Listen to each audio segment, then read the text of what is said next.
The key focus for the project was to retain as much vegetation on site as we could, that we could get fingers of green through the entire development. We can develop a community where people can actually live in a beautiful environment and become connected to the habitat values and the environmental values of the area. The vision for the project was working with the site attributes, the topography, the vegetation, the native waterways, and looking to retain and enhance those attributes. So the environment is the important thing, and then we work around that. It's all about understanding how the landscape works, but then also understanding the different elements that make a development work. We work with the landscape architects to put in place the vegetation management plans and the rehabilitation plans that are going to contribute to balancing development impacts with revegetation in corridors. The most significant environmental outcome on this site has been dedication of 40% of the site as environmental reserve. Environment's always been at the forefront of our thinking for the project. Every single tree on the site was mapped, and it wouldn't be uncommon for us to be in a design meeting designing around a single tree. It's been a very detailed design process that's meant that we've been able to provide wildlife corridors that would have otherwise taken decades to regenerate. When we started, you wouldn't think that we could have established the bushland communities that we have now. Working with our environmental consultants, we look at whether there's aerial movement between the existing vegetation and whether we need fauna poles to assist squirrel gliders to go on the route that they would normally want to go on. Glider poles allow gliders to glide across the road in the absence of trees.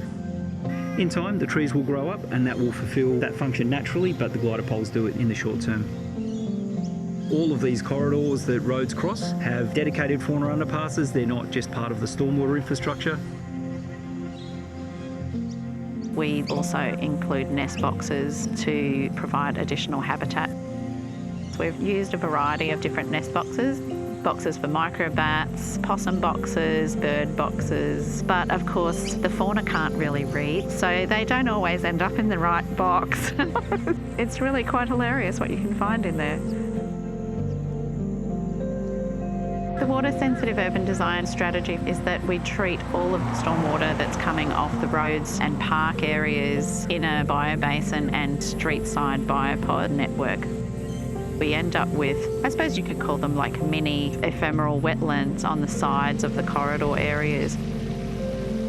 So all the water goes out into the corridors as clean water and ends up in Cedar Creek.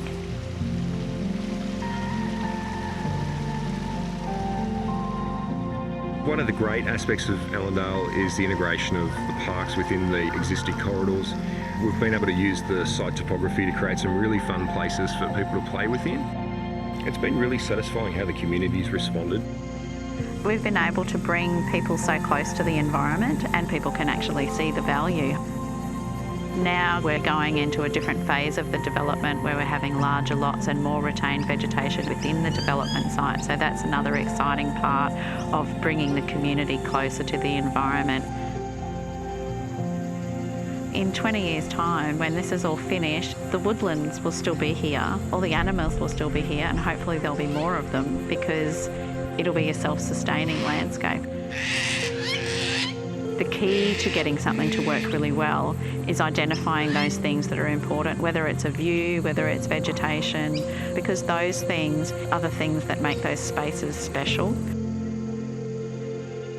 I think that's a really valuable part of our profession, that we can actually share those experiences and places with people.